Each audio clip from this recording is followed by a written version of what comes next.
एक साल में विधानसभा के कितने अधिवेशन आवश्यक है? आयोडीन की कमी से कौन सा रोग उत्पन्न होता है? क्षेत्रफल की दृष्टिकोण से भारत का सबसे बड़ा राज्य कौन है? हेलो दोस्तों, स्वागत है आपका हमारे इस केबीसी का अगला दास्तान पर। दोस्तों, ये वही लड़का है जिन्होंने पिछले एपिसोड में बिना लाइफलाइन की मदद से वो छठा प्रश्न पार कर चुके थे। आज इनके सामने सातवां प्रश्न है, तो क्या आप तैयार हैं? जी।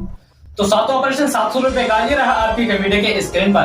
राज्यसभा के सदस्यों का कार्यकाल क्या है? ऑप्शन सुने आपकी कमेटी के स्क्रीन पर। ए 6 वर्ष, बी 9 वर्ष, सी 5 वर्ष या डी 2 वर्ष। हमको लग रहा है कि सी हो सकता है, लेकिन हम लाइफलाइन यूज करना चाहते हैं। लगा दे 50% का लगा दे या रिप्लेसमेंट का? 50%। तो कंप्यूटर महाशय जी इसको 50% का लाइफलाइन अंकित कर दीजिए। अब आपके सामने बचा है ए और डी। बी और सी आपका हट चुका है। ए 6 वर्ष और डी 2 वर्ष। आप दोनों में से किसी एक के साथ जा सकते हैं। ये सही है। लगा दे जी। अगर आपका उत्तर गलत होगा तो आप 5वें प्रश्न में आ जाएंगे। जी सही है बिल्कुल। तो कंप्यूटर महाशय जी ऑप्शन नंबर ए 6 वर्ष को लॉक कर दिया जाए। It is right answer. ये आपका सही जवाब है। आप 700 रुपए के हकदार बन चुके हैं। अब आपके पास मात्र 2 लाइफलाइन बचा हुआ है। राज्यसभा के सदस्यों का कार्यकाल होता है वो है 6 वर्ष। ठीक है जी। अब आपके सामने आ रहा है 8वां प्रश्न 800 रुपए का। ये रहा आपकी कमेटी के स्क्रीन पर।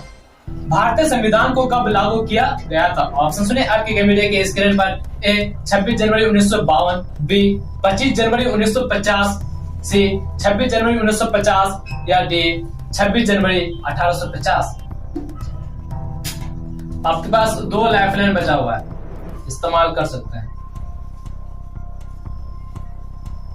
मेरे हिसाब से लग रहा है 26 जनवरी 1950। मेरे हिसाब से सी सही लग रहा है। लॉक कर दे? जी। फाइनल जवाब है? जी।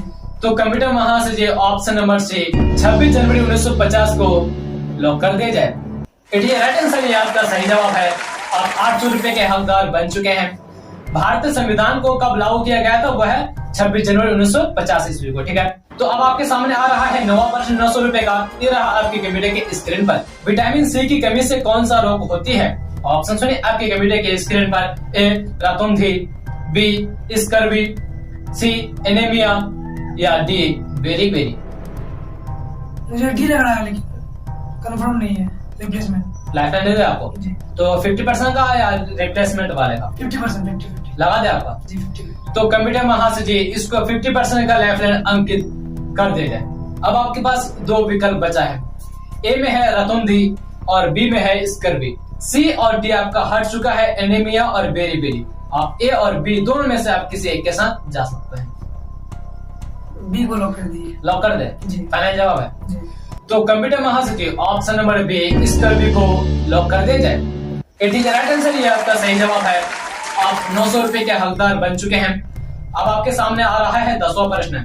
10वां प्रश्न जो है वह खेल का दूसरा नियम है। इसमें आप रिस्क मत लीजिएगा, क्योंकि अगर आपका 10वां प्रश्न का उत्तर गलत हो जाता है तो आप सीधे 5वें प्रश्न में आ जाएंगे, यानी 500 रुपए आपको मिलेंगे। ठीक है, तो 10वां प्रश्न 1000 रुपए का ये रहा आपकी कमेटी के स्क्रीन पर। एक साल में विधानसभा के कितने अधिवेशन आवश्यक है? ऑप्शन सुने आपकी कमेटी के स्क्रीन पर। ए 2 अधिवेशन, बी 4 अधिवेशन, सी 5 अधिवेशन या डी 3 अधिवेशन। आपके पास अब सिर्फ 1 लाइफलाइन बचा हुआ है, आप इस्तेमाल कर सकते हैं अगर चाहे। मुझे ये लग रहा है, तो लॉक कर दे? जी। अगर आपका ये उत्तर गलत होगा तो आप 5वें प्रश्न में आ जाएंगे, क्योंकि आपके पास 1 लाइफलाइन बचा हुआ है। आप चाहे तो इस्तेमाल कर सकते हैं। नहीं, ये सही है। लगा दे? जी। तो कंप्यूटर महाशय जी ऑप्शन नंबर ए 2 अधिवेशन को लॉक कर दिया जाए। It is right answer. ये आपका सही जवाब है।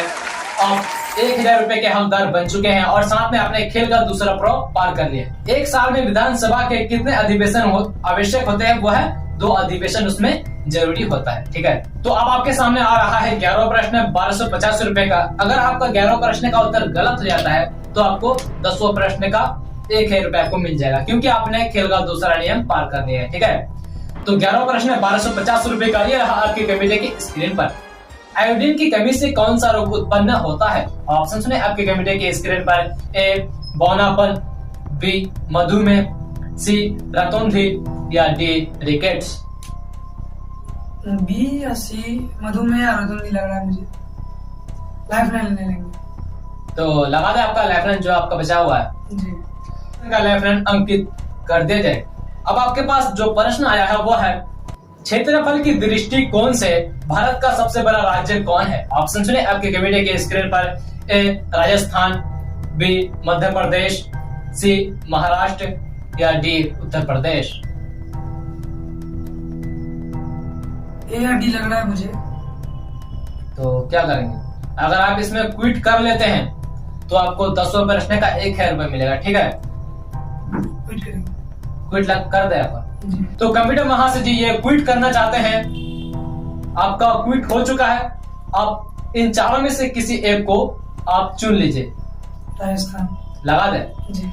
तो कंप्यूटर महाशय जी ऑप्शन नंबर ए राजस्थान को लॉक कर दिया जाए। सर ये आपका सही जवाब है, क्योंकि क्षेत्रफल की दृष्टि से भारत का सबसे बड़ा राज्य जो है वो है राजस्थान। ठीक है, अगर आप खेल लेते तो आपको 12 प्रश्न का 1250 रुपए मिल जाता। ठीक है, तो आप यहाँ क्विट कर लिए हैं। अब आपको 10 प्रश्न का 1,000 रुपए मिलेगा। आगे आपको यहाँ कैसा लग रहा है? अच्छा लग रहा है। ये जो प्रश्न आपको हम पूछे जितना भी, वो आपके सिलेबस से जुड़ा हुआ है कि मतलब अदर है, आपके सिलेबस से पार है? ये सिलेबस से भी जुड़ा हुआ है थोड़ा बहुत, सिलेबस से जुड़ा हुआ है और थोड़ा बहुत अपने मतलब जनरल नॉलेज से है जी। तो दोस्तों आज का वीडियो यहीं तक। मिलता है अगली वीडियो में किसी और के साथ। अब तक आप इसी तरीके का वीडियो को प्यार देते रहिए। अगर आप इस वीडियो को यूट्यूब पर देख रहे हैं तो चैनल को सब्सक्राइब कर लीजिए। अगर आप इस वीडियो को फेसबुक पेज पे देख रहे हैं तो ऊपर जो फॉलो का बटन दिख रहा है आपको वहाँ फॉलो कर लीजिए, ताकि आपको इसी तरह का हर दिन का अपडेट मिलता रहेगा।